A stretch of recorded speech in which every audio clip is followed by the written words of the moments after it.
to the CNBC TV18 budget verdict. I'm Shireen Bhan. Well, the budget has been delivered. The fine print is still being digested across different quarters. And as is our effort every year here on CNBC TV18. And I would like to add that this is our 10th year of doing the CNBC TV18 budget verdict, where we give an opportunity for industry to interact with the budget makers themselves and get their queries and their comments and clarifications from the budget makers themselves. So thank you very much to TV Somanathan as well as Mr. Sanjay Malhotra, the Revenue Secretary, for joining us here on the CNBC TV18 budget verdict. And thank you to our guests here from industry who join us. This is going to be an interactive brainstorming session. So we look forward to hearing from industry, and we'll come back to them for their questions and comments. But to both of you first, Mr. Somanathan, I'm going to start by talking to you about the comments that have come in online, offline, on the channel as well. And the big one has to do with the removal of indexation benefits.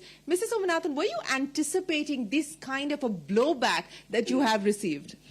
Yes. You were? I know that every time you do something on anything, and if it could possibly lead to a tax increase, and if it involves the class that watches CNBC TV, then it is going to have blowback. So we are very well prepared for this. We are not surprised at all. And every budget that has anything that might remotely increase taxes will have blowback. So it's not a surprise. No. Okay, it's not a surprise, but let me ask you what the expectation now is, and the expectation is building up over the last 24 hours. The suggestion is that, look, the government needs to perhaps review the decision as far as removal of indexation is concerned. In fact, let me put to you what Mohandas Pai has tweeted, and he's tweeted... he's one of the very poor people in this country, very affected by taxes. Yes, I agree. He's tweeted to all of you saying, make all assets which had indexation grandfathered for value till April 24. This will keep honest taxpayers happy and reduce anger. Is that a suggestion that you're willing to take on board? We take suggestions from everyone when we make our budget. We take suggestions from everyone when we respond to the budget in the reply to the budget, and we'll take all suggestions seriously, including that one. No, but on a serious note, is there a possibility of a review? Do you take on board it is not my job to discuss what the minister will say in her response, but I personally am not in favor of a review. Not in favor of you. Mr. Malhotra, let me get you to, you both did explain the math behind the decision as far as the hike in rate, but the removal of indexation was concerned. But you believe that it hasn't been understood. Now, many are saying that with the removal of indexation benefit, people stand to lose, and perhaps there is a need to review the numbers itself. Absolutely not. I feel, that the people will, the vast majority will actually, lose if we were to go back to the old system. It's not in their interest to go back to, indexation with a higher rate of taxation, which is 20%. So we have done our calculations, and I think the real estate industry also has, responded to it. And I saw, in the markets that the real estate industry, now that they have understood what it actually means, has come back, by about 7%. So any review, I think, will not be good for the industry. And may I also mention over here that in case the property that is actually sold, the proceeds thereof, rather, only the capital gains thereof, are used further to make investments in the same house, to buy another house in the same city or in another city, then there is no taxation involved. Yeah. So this is a very, very fair tax that has been imposed. This is a tax which is already there. It's, if at all, for vast majority, I would say, that this is a decrease and not really an increase. And for some, if it is really an increase, then they were really not paying any taxes. They should really actually, be paying taxes. 12.5%, I think, is a very, very low tax rate when you compare it with taxes on income, which go up to, 39%, taxes on interest, which again, go up to 39%, taxes on house rent, all other incomes, they have a higher tax rate. So if at all for some who were not paying these taxes, if it is going up to 12.5%, I think it is fair for everyone to pay those kind of taxes. Mr. Somanathan, just to pick up on the point that was made there by the Secretary on what happens as far as the real estate sector is concerned, and we've heard two views over the last 24 hours. One view, of course, is that this will in fact spur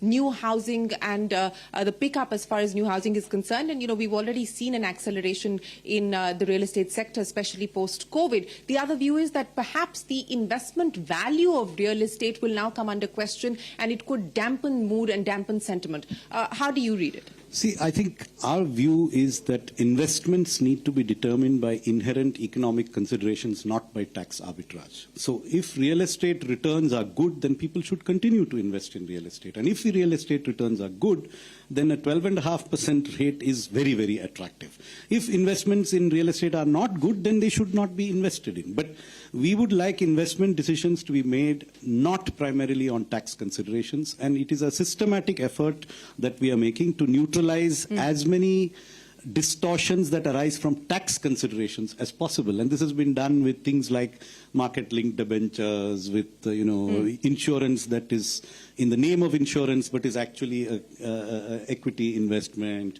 So this is a consistent policy. So we are very happy for investment to happen in real estate, but I don't think a 12.5% tax rate either dissuades or encourages investment in real estate.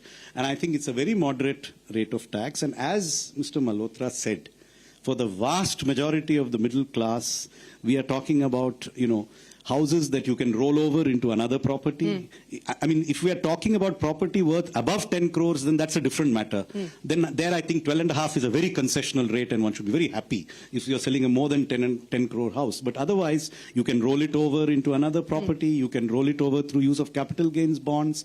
So for the vast majority of people, including the overwhelming majority of the middle class, I don't think this is a significant issue. And I think for most of them, they will end up preferring the 12.5% without indexation, because it will actually be lower if, in fact, real estate returns are good.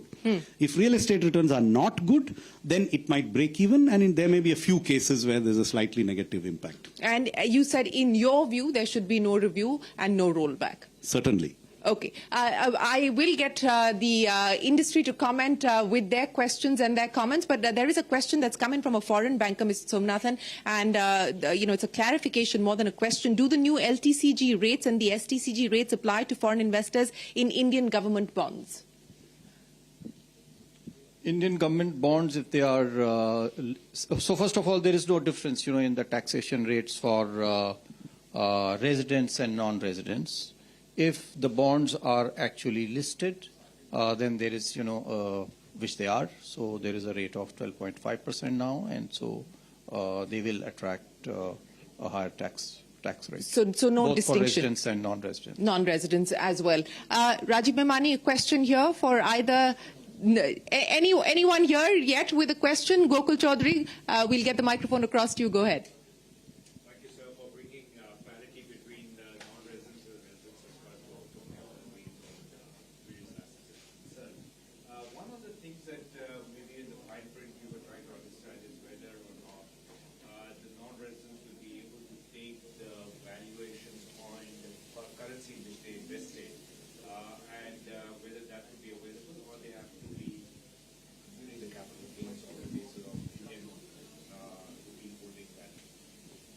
There is no change in the valuation rules. So for most of the classes, I think, it is on the basis in rupee terms, but there are certain classes where it's in dollar terms. So there is no change insofar as the valuation rules are concerned.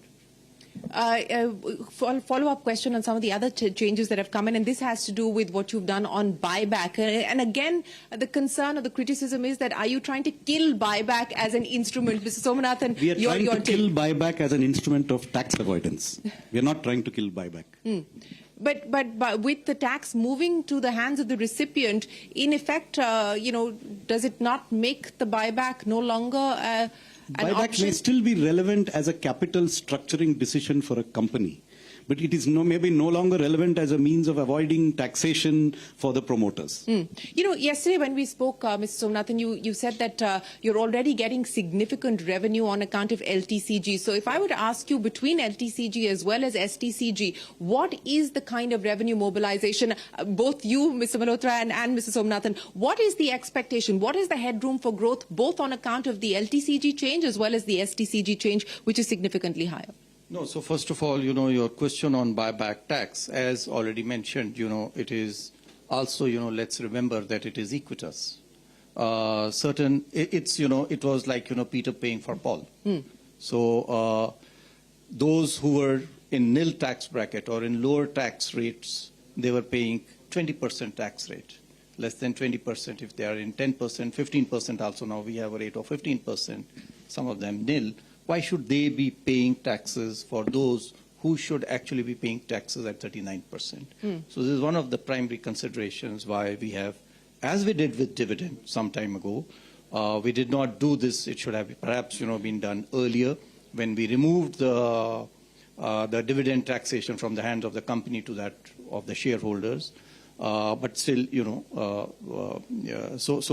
it should be seen in that light. Insofar as revenues are concerned, from long-term and short-term, both, capital gains, we have figures for 22-23. We got about 1,06,000 crore. And the figures for last year should also be in similar region, although, the returns are yet, you are aware that the returns are yet to be filed. With this slight increase, especially, on the short term, there is hopefully, we will end up getting more revenues, both, from STT, buyback, and from the changes in the capital gains. So what could that 1 lakh crore rupee number look like? So we are expecting from the capital gains about 17,000 crore. Okay. 17,000 from capital gains. Mr. Somnathan, and this is a question that's come in from Ratin Roy, and he was of course looking at the budget numbers yesterday on our program, and Ratin's point is that there has actually been a compression as far as expenditure is concerned. Expenditure to GDP, there has been a compression. He wants to know specifically the expenditure GDP ratio has dropped in FY25 compared to FY24, and whether it is now lower than 15 years ago. The answer to whether it's lower than 15 years ago is he would probably know that better than me. I haven't checked. But yes, there is expenditure compression. The rate of growth in expenditure has been less than the rate of growth in GDP. So this year, expenditure has grown at about 8.5% and GDP has grown by 10.5%. So yes, as a percentage of GDP, expenditure has been compressed. That is correct. So the expenditure compression, given the fact that, we are in a situation where the government has got to do the pump priming as far as the economy is concerned, so the fiscal consolidation has actually been achieved on account of expenditure compression, not necessarily revenue mobilization. So expenditure compression in aggregate doesn't necessarily indicate which items have declined and which have increased. So this year there is a 0% growth in food subsidy. There is a decline in fertilizer subsidy. These are two very large items. Food subsidy has been flat because there are no change. I mean, it's difficult to reduce the price of food below zero. So there's not much more that can happen in terms of increasing food subsidy until costs go up further. So the food subsidy is constant. Fertilizer prices globally have moderated and are expected to be on average lower this year than last year. So two big expenditure heads are not growing. One is slightly contracting and the other is flat. This is the major contribution to the expenditure compression. Other items of expenditure are growing. So, and I don't think it is a bad thing for us to compress these two subsidies without affecting, in one case, we have not changed entitlements in the food subsidy. And in the other case, we have not changed entitlements to farmers or prices to farmers. So it is a happy occurrence that fertilizer prices globally have moderated a little. But otherwise, expenditure programs, government schemes, and capital expenditure are rising. Capital expenditure is going to be 17% higher than it was in last year's actuals. And all the government schemes, welfare schemes, education, health have seen increases. Agriculture sees an increase, rural development sees an increase. There's a new program for rural roads, which is the Gram Sadak Yojana, which is being extended to another 25,000 rural habitations. So I think what we are seeing is an improvement in the quality of expenditure, and yes, there is an expenditure compression. There is an expenditure Let me compression. Yeah, add go to ahead. what Sir said is that, as Sir said, pointed out in the end, that there is an improvement in the quality of expenditure because the efficiency really, with implementation of direct benefit transfer and things like that, some of the wastages that were there, those have reduced. So without actually reducing the entitlements, this has actually helped in reducing our expenditure. I'd like to add one more Please. to that. Thank you for that cue. In spite of a large increase in government borrowing over the last few years, we've also managed to rein in our interest expenditure. So this year, interest expenditure is growing at 9.5%, GDP at 10.5%, despite huge increases in borrowing in absolute terms in the last few years, especially during COVID. Now, this has also been partly possible because of a lot of changes in the way that we manage government expenditure, the way that we release money only when it is due and do not allow it to be stored in storage tanks at various places before it reaches the final beneficiary. So that has also helped us rein in our cash balances, reduce the amount of short-term interest payments that we make, and basically reschedule our borrowing to minimize our interest costs. Well, let's talk about the non-tax revenue consideration, Mr. Malhotra, and the challenge that the government seems to be faced on that front. Disinvestment has continued to be a pain point where we haven't been able to achieve the kind of numbers that were set out. What is the outlook now? What is the realistic roadmap as far as disinvestment is concerned? I mean, how should we read the government's approach and strategy now when it comes to disinvestment? No, I don't think, we should call it a pain point, for the government. The government has taken a very, very balanced and a practical approach towards disinvestment because it's not, only disinvestment, the proceeds that come out of disinvestment that are important.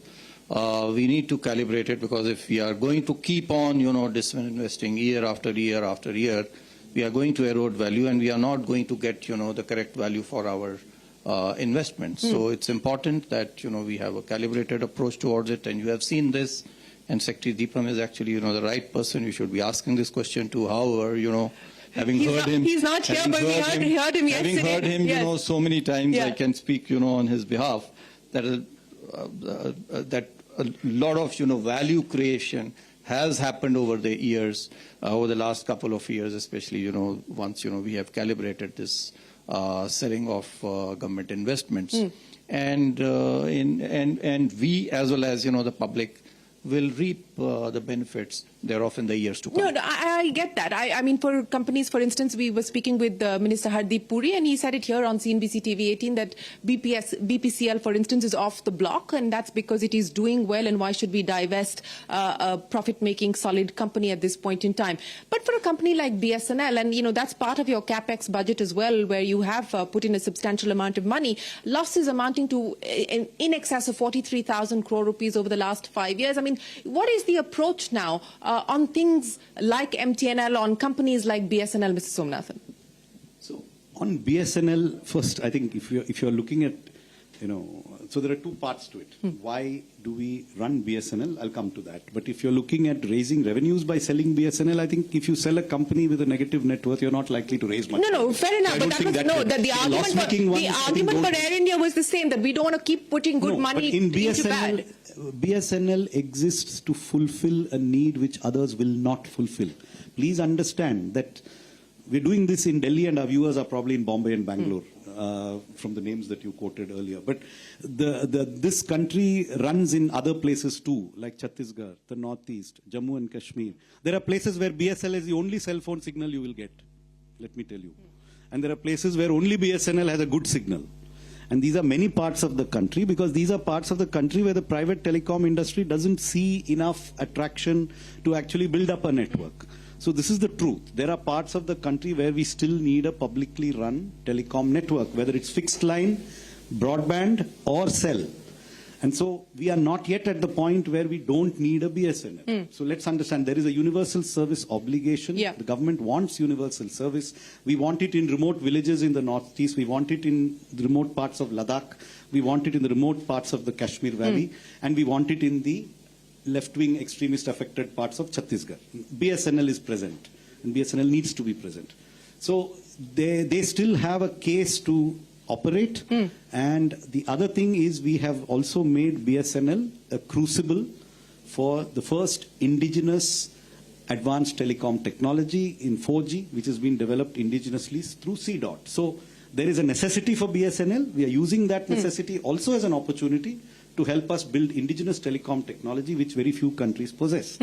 So the investment in BSNL has strategic considerations and is not done on a purely commercial basis. But fair point. I get the argument that you're making. So where else do you believe there is a strategic consideration that the government must consider, and where do you believe that the government could look at a much more commercial consideration and take the step forward as far as disinvestment is concerned, or is that not No, not there an are many expectation? areas where a commercial consideration could lead to privatization or disinvestment. And I'm, as my colleague Mr. Pandey has repeatedly been saying, they are not off the table at all. But it's one thing to say, this year I'm going to sell company X, and then the whole market waits for us to dump X and starts acting in anticipation, versus saying that I'm an investor. I have a portfolio of securities that I own. Some I'll continue to be majority owner in. Some I'll continue to be minority owner in. Some I'll dilute my majority stake. Some I will do nothing and collect dividends. And some I'll hold until they are repaired. And we take a pragmatic and maybe even opportunistic view of what to do with each of these. That is the new approach. But you will see disinvestments happening. They'll happen not perhaps to a declared pre-announced calendar, but you will still see them happening, is our both expectation and policy. Okay. Still see disinvestments happening. I know that Vineet Agarwal, you have a question related to disinvestment, so I'm going to get a microphone across to you here. Danish, if you can get the mic to... Yes, go ahead. So my question is actually more of a suggestion that perhaps you should not consider disinvestment of certain assets like Concor, which is a very, very strategic asset for the country. Even things like Shipping Corporation of India should be repurposed into container shipping lines. You know, India desperately needs a container shipping line. We know countries like China and others have actually leveraged that very effectively, especially during times of COVID. And even now when when we are focusing a lot on merchandise export, it's clearly if you do not have the right container shipping lines available at the right prices, we will lose out. Only 5% of India's trade actually goes out in Indian shipping lines. So, and that leads to other questions of not just divestment, but also related to shipbuilding and so on and so forth. Thank you. Well, point taken, Vineet. Many, many thanks for that. Any questions here for the secretaries before I move on? Yes, we'll get the microphone across to you. Please go ahead. If you can stand up and introduce yourself, that would be nice. My name is Rahul. I'm advisor to SOCHM.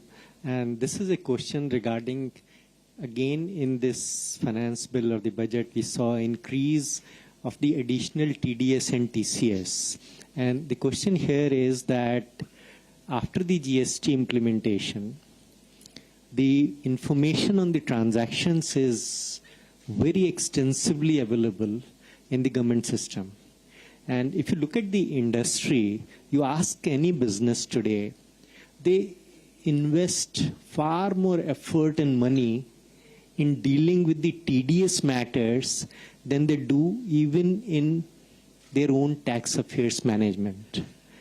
The request here is to consider, one, if the government can rely on its extensive digital footprint of the transactions to trace and track them, instead of TDS being followed as a default route to track and trace the transactions.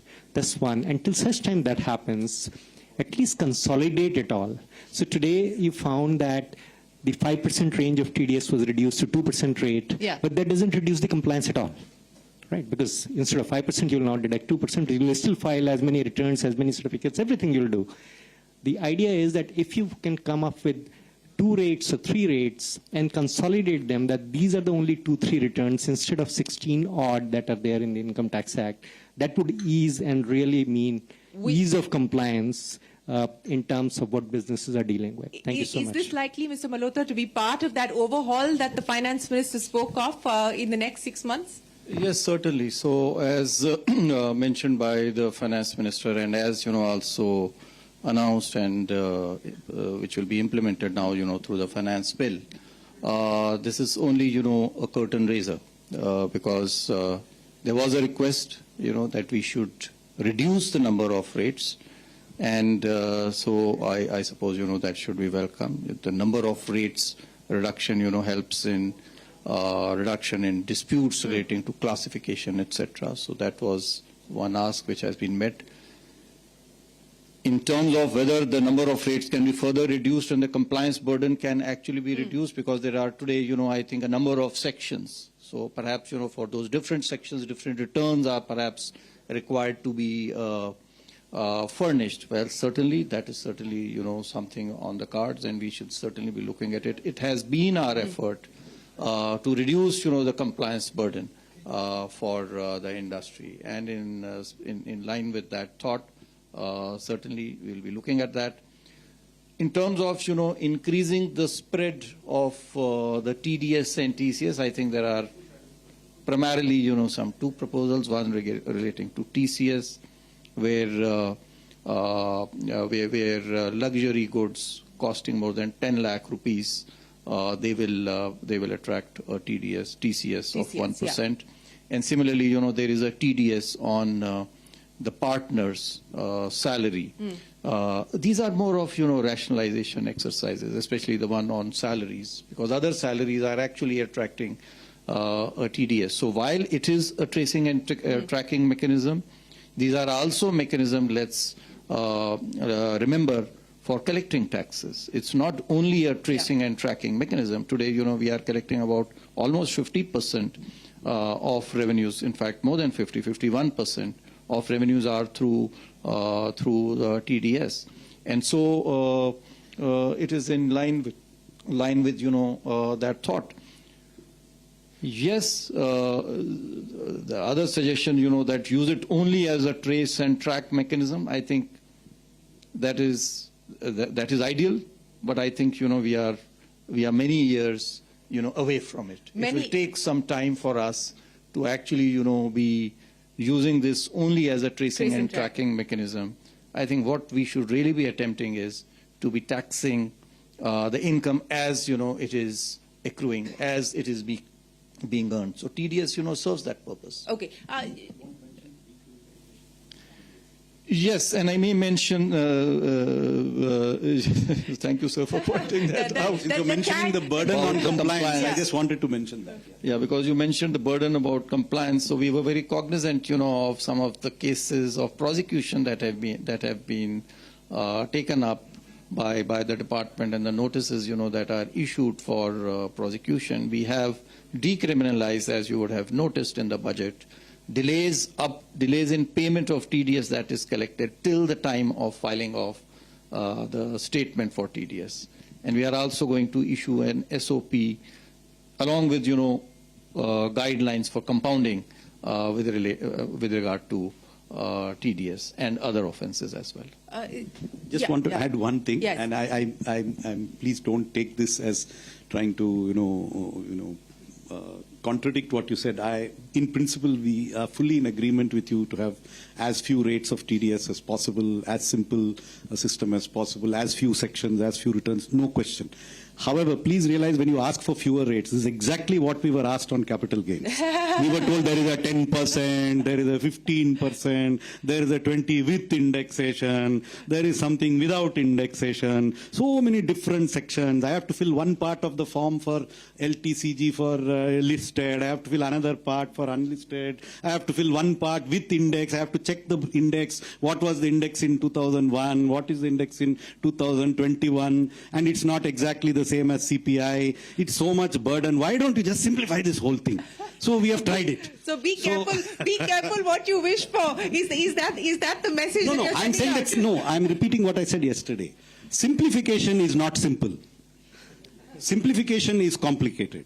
Getting to a simple structure is not easy. And simplicity has a lot of virtue, but the journey to simplicity, it doesn't mean only win, win, win. No simplification will happen at the bottom rate of all the simplified items. And this is true of GST as well.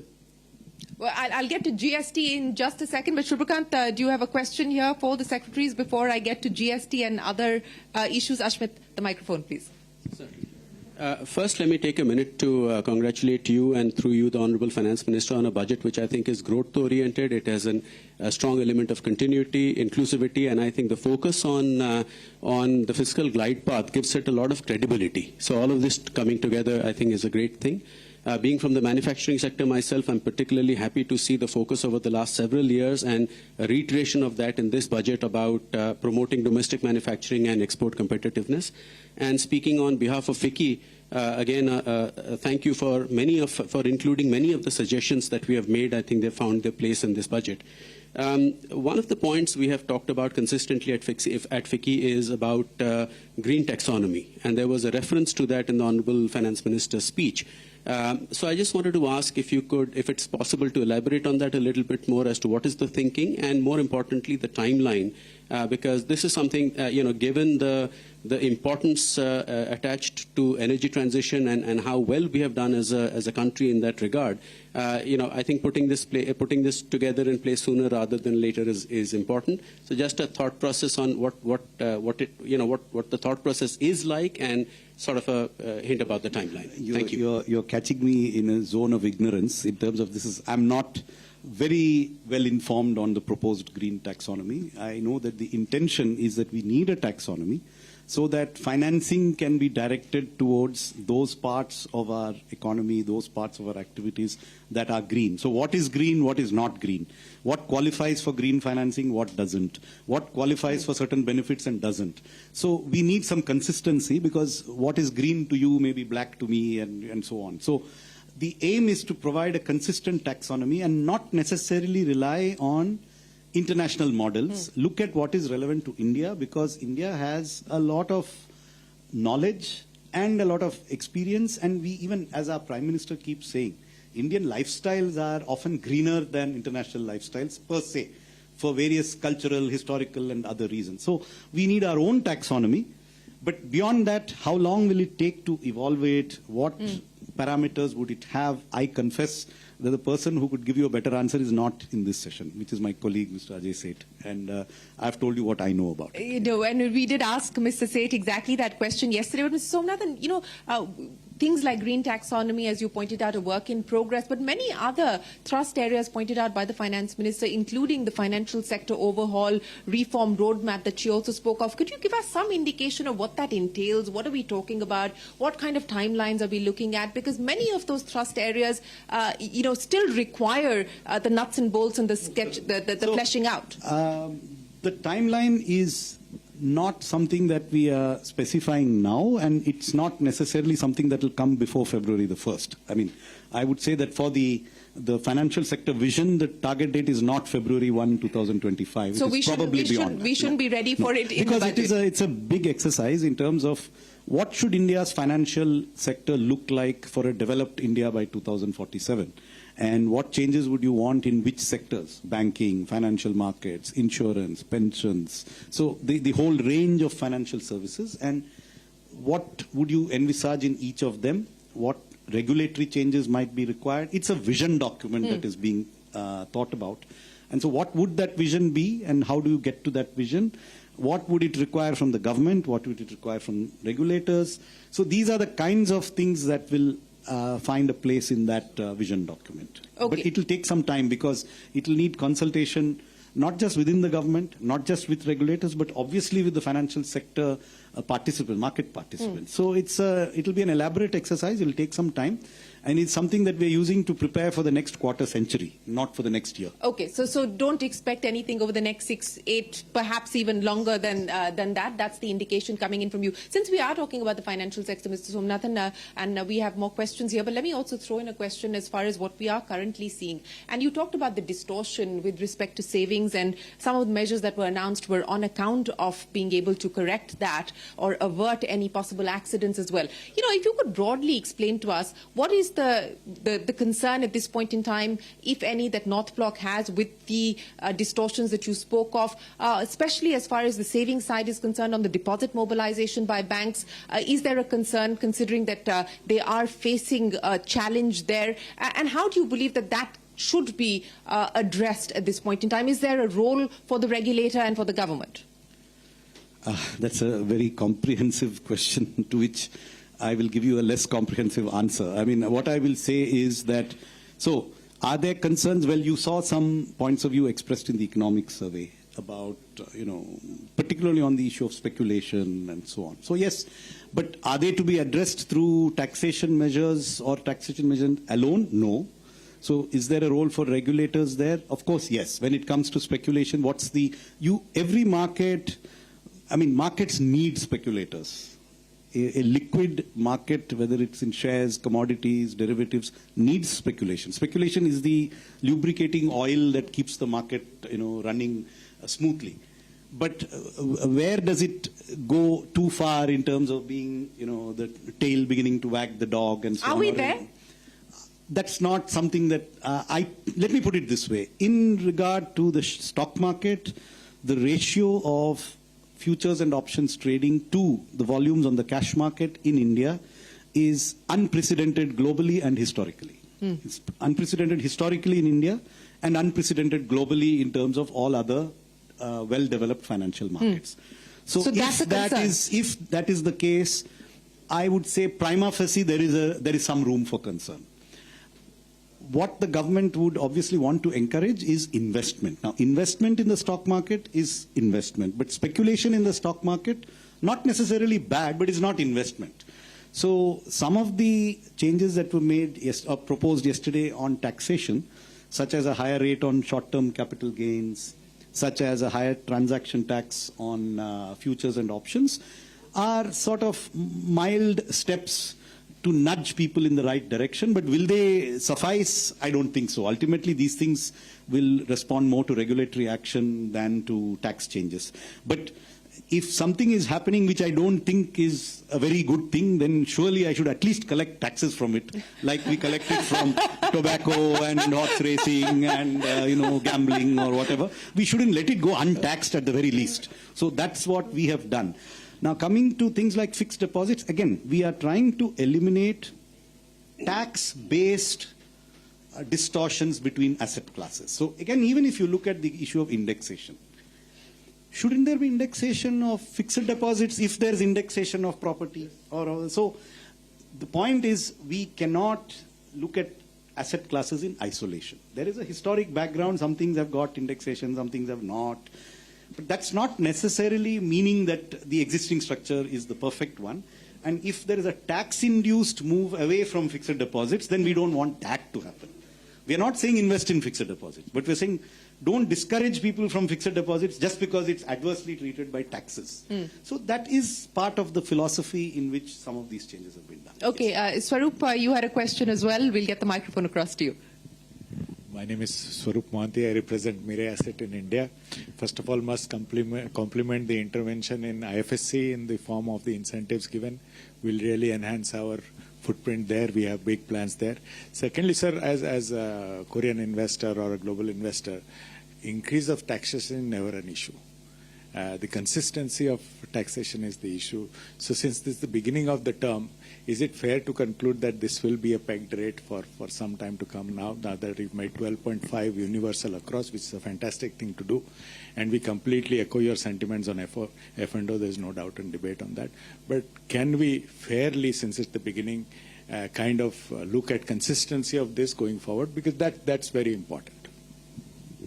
I'll let Sanjay supplement me. No, you go ahead and we'll get the Revenue Secretary to supplement you. He knows better.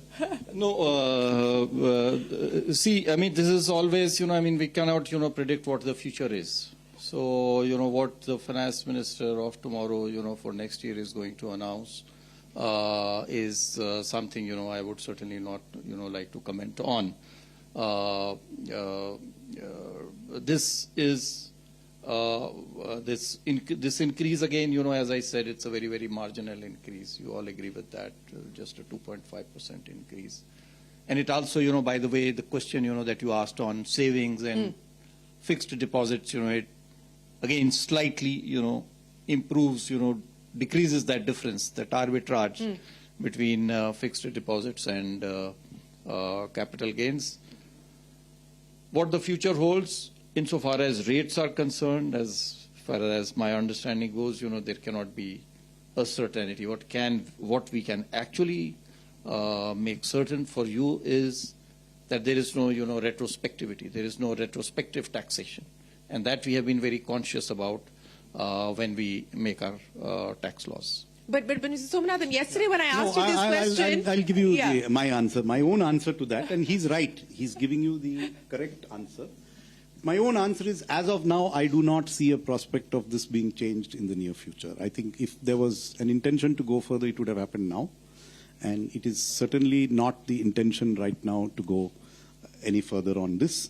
But I cannot speak for, I said that too yesterday, that I can't speak for, switches. The intention is, this is not intended, as I said yesterday, this is not intended as a transit stop. It is not as if we are trying to do it in 6 monthly installments. Okay, we start with this, then no. It was intended to be an integration of all at one rate. And remember, we have chosen that one rate also to be neutral to the other asset classes, which is why we chose 12.5%. Right? I mean, we did 12.5%. We would have preferred 15%, perhaps, at least me individually. But 15 would have been definitely a rate increase for certain other classes, where after indexation it would have been more. So therefore, we took a view. I mean, we don't take these final decisions, but at least my personal view was that 12.5 is a good balance. So that balance remains good at this level. And so there's no immediate intention to change anything. This is intended to be the destination. Philosophical comment on indexation. Indexation actually encourages or teaches the retail the time value of money. So, I mean, when you withdraw it, I mean, at a retail level, when you're moving to financialization of assets, this is a big lesson as to how inflation and all, it teaches people to get to that side. So at a philosophical level, when it's withdrawn... Every complication in the tax code has a justification. But there is no complications that are arisen without a justification. But I really don't understand, how, it teaches you to invest over a longer period because inflation is happening, every day, every year, every month, every year. So, and while there is inflation, there is growth also. There are, returns also. So I really don't understand why, you are linking this with someone, wanting to hold an asset for a longer period of time. Because if he's going to hold for a longer period of time, while there is going to be more inflation, there is also going to be more return. So this linking this indexation benefit with inducing people or incentivizing people to hold it for a longer term of period is a myth. I don't think it helps. But if I may just come back to the point that was raised there, and I asked you this question yesterday, because this is a legitimate fear and concern. I mean, you may think it's not legitimate, but it is a concern that investors have at this point in time. And you pointed out that you would have liked to go to 15, but then you decided to do 12.5 because you believe that that is the more... personal opinion. Yeah. And I don't speak for the government. No, fair enough. But you decided to go for 12.5 because you believe that that would have been the fairer rate to go with, considering all asset classes. But going back to your point that this is not the station, this is the destination. Policy as far as rates are concerned, now people will have to adjust to the fact that this is a higher rate. But stability is what investors are now looking for. I don't think there's any difference of view. We have not... I would echo, what Sir has said. Let's also try to understand that, the time horizon is important. So when I said, that things can change, or, I can't, tell you about future, I can certainly not tell you, what is going to happen, in 5 years, 10 years. It depends, what state of economy, our country is Fair in. enough. And when our country is developed, when we don't need, so many investments, are the rates still going to be as low as they are going to be, as they are today? Certainly not. So, but whether, it will change tomorrow in the next budget or the next to next budget, I echo Sir's sentiment that the possibilities thereof are very unlikely. However, things can change, so... But over a short period of time, If there is a possibility of increase in the short term, there's also a possibility of decrease. I mean, those are theoretical points. Yes, those are theoretically, none of us can speak. People are going to hang on to every word that you're saying. When you start speculating about the decrease possibility. Speculators must always do two ways. So that's why I'm encouraging the speculation. No, let me be, but as a serious note, what I'm trying to say is that while none of us can preempt decisions which our successors will take. We have no right to make those promises for future generations or future ministers or future secretaries or anyone. And I said this yesterday too.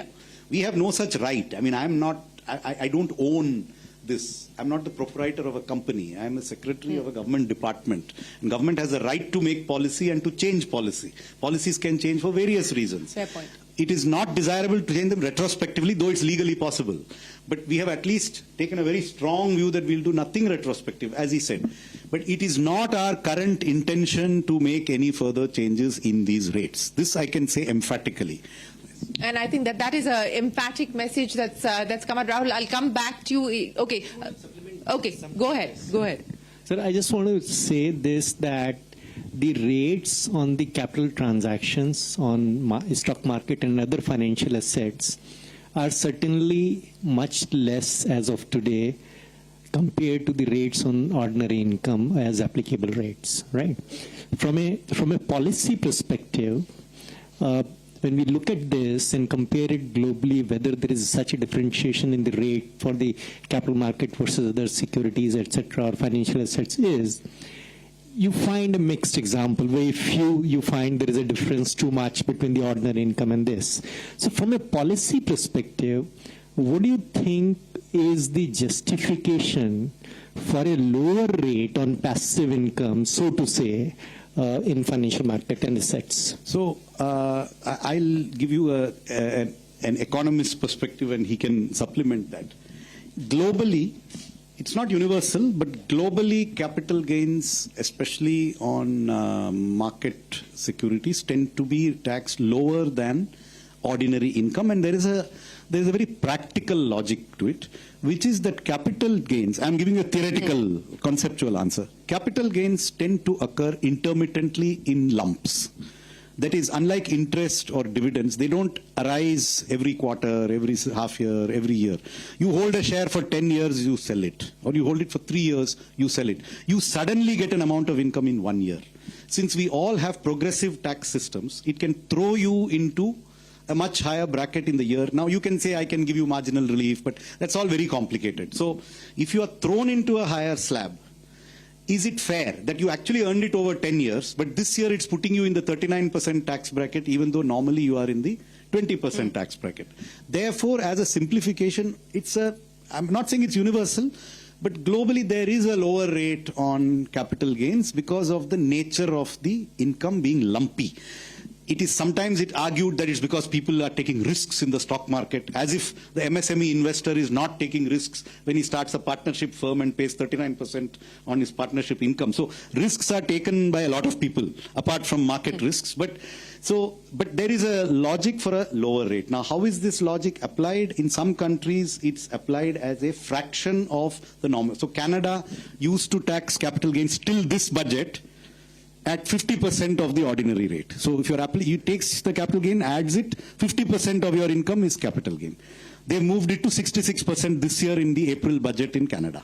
Okay, so that's one way of doing it. Other countries have flat rates. Most countries have flat rates on capital gains which are much higher than the flat rates that have been proposed yesterday. That point which you make is very true.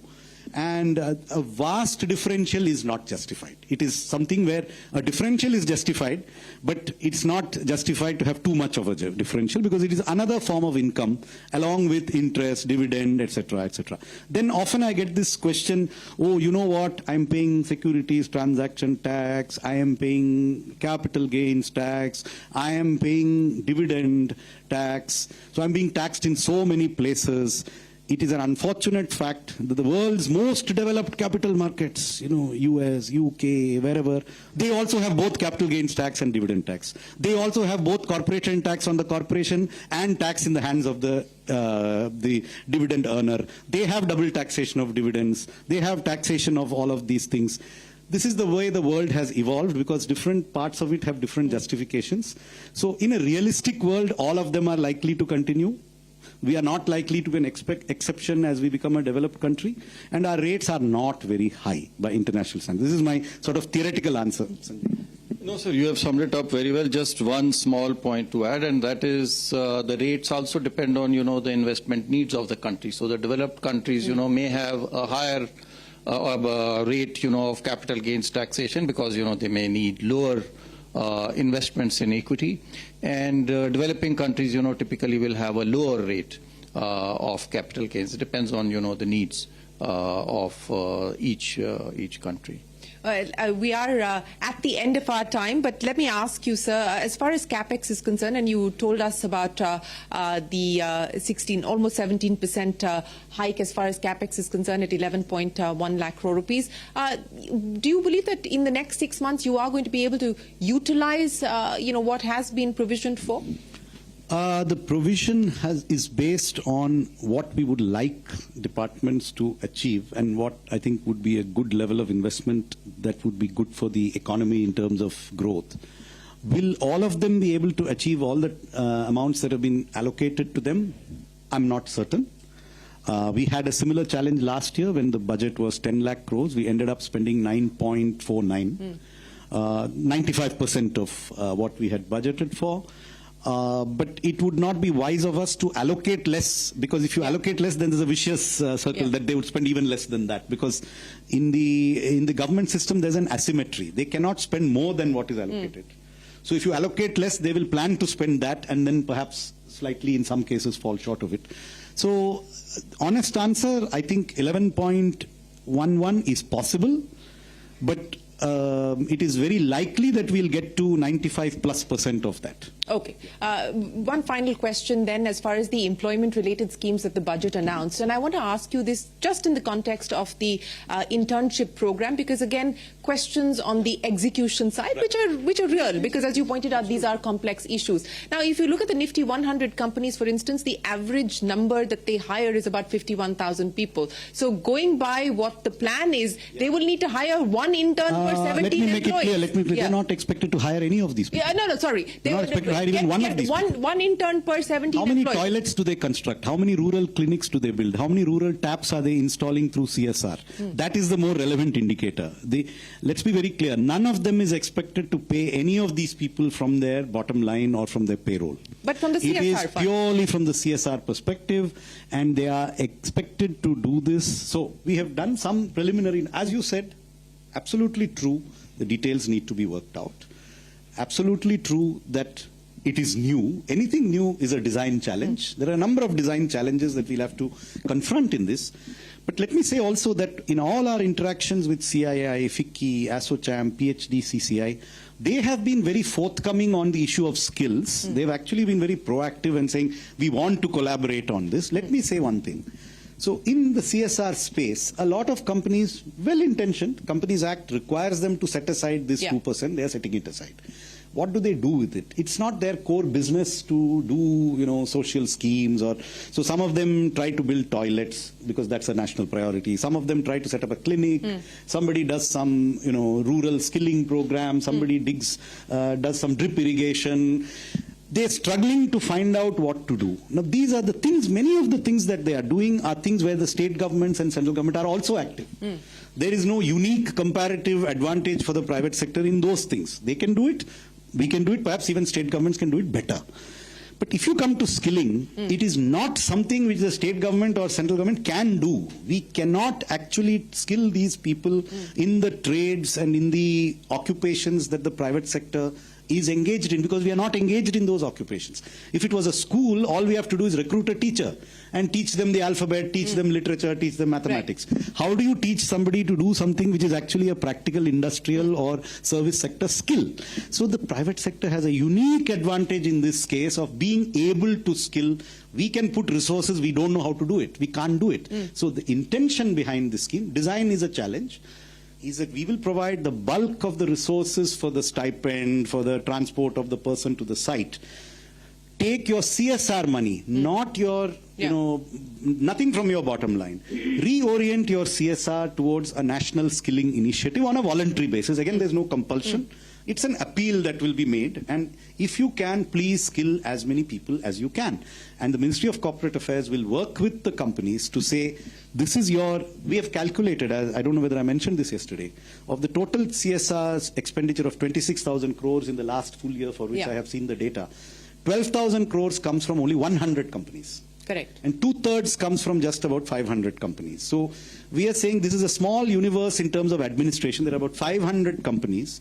If they can reorient less than half of their CSR towards a skilling program, They can use other institutions. They can use, people in their supply chain backwards, forwards, but provide a qualitative skilling experience to a set of people who ordinarily would not get such an experience in these companies. And we are not looking at the people that the companies, they would recruit themselves, because the list will come from it will be an exogenous list. We want people to come in who wouldn't have that opportunity. All that we request of industry is to make a serious attempt to use that CSR resource we are not even saying 100% of the CSR. Yeah. A part of CSR resources dedicated to this national initiative help the country to skill these people. And the numbers, I think, are manageable. We have done some preliminary calculations. Right. There's no connection with the numbers that they employ. That is not relevant. We don't expect them to be absorbed in the company. We expect them to get an internship experience and then go out and seek employment elsewhere. So you spoke about the design. By when do you expect these to be operationalized? This comes under MCA. The other two come under the Labour Ministry. So in this financial year, do you believe that we are going to get started? I'm almost certain it will be operationalized within this financial year. Yes. Okay. Almost certainly. Okay. So finally, a message as far as the broader economy is concerned, Mr. Somanathan, before we let you go, what do you see as the key tailwinds for the economy, and what would you classify as the notable risks or the headwinds? Tailwinds, if you mean by a tailwind something that is helping you without your doing much, I have not found many tailwinds in the last few years. We've had to do a lot of heavy lifting. We don't feel that anybody is helping us or pushing us from behind. It's being very heavy lifting. It would be a nice tailwind would be if either fertilizer prices or oil prices came down, but that's not seeming to be happening. In terms of headwinds, we have had several. Ukraine war, a big headwind in terms of oil prices, food prices, fertilizer prices, wheat prices. The one good tailwind is so far perhaps this monsoon is a tailwind. If it continues to be a good monsoon, that's a tailwind. But headwinds, as I said, are mostly for us international events. Fortunately, we don't have many domestic headwinds that I can immediately foresee, except any self goals that we might score, which hopefully we will not. So, for example, and we've avoided some of them. I think we've made a mention about the pension scheme and the fact that I don't think there is any realistic chance of our going to the old pension scheme. It's fiscally unaffordable. So I think that bridge has hopefully been crossed. So if we don't do anything bad, I think we are on course to remain the fastest growing large economy in the world. Interest rates, given what is happening globally and what the expectation is here? Again, I don't believe that our growth is going to be that sensitive to interest rates. I think interest rates would be a tailwind if they came down, are not a headwind as they are. Mr. Somanathan and Mr. Malhotra, always a pleasure. Appreciate you joining us here on the CNBC TV 18 Budget Verdict to field all the questions that have come in from us, our viewers, and of course industry that is here with us in the capital, talking to both secretaries. Appreciate you joining us here on the Budget Verdict. Thank you very much for your time. We are going to take a break here on the CNBC TV 18 Budget Verdict, but don't go anywhere. We're going to be back with the chairmen of the CBIC and the CBDT. They join us here on the Budget Verdict right after this. Stay with us. We're back in a moment.